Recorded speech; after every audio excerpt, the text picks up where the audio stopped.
Assalamu alaikum 10th class. I'm your teacher Ma'am Hira and this is our class of biology.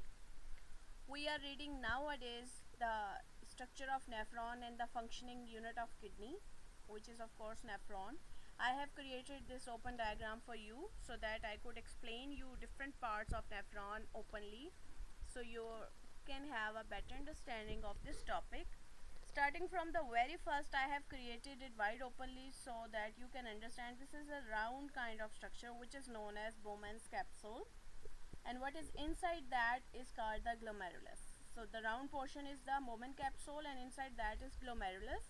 Moving towards the next part is some kind of mix up tubules which are called proximal convoluted tubule. Note down my dear class that these tubules are on both sides, before loop of Henle and after loop of Henle.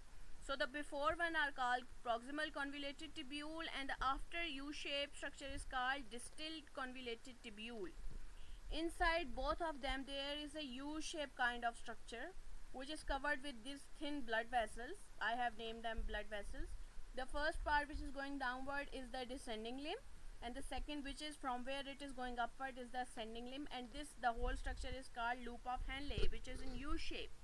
Alright guys, after these blood vessels there is a duct which is known as collecting duct. After all the procedure which is going inside the nephron, the filtrate which is removed as a waste material is from this area to the ureter. Alright guys, so this was the complete structure of nephron. We have still remaining the function of nephron. I will explain you with another diagram. Just have a look on that. It is always started with the Bowman capsule which has glomerulus inside them, then comes proximal convoluted tubule, then come descending limb, ascending limb, they both are called loop of Henle. After that there comes distal convoluted tubule and the collecting duct and the end from where the urine passes to the ureter. That's it. This was the complete structure of nephron. I hope you guys can understand this diagram and can make it as a whole.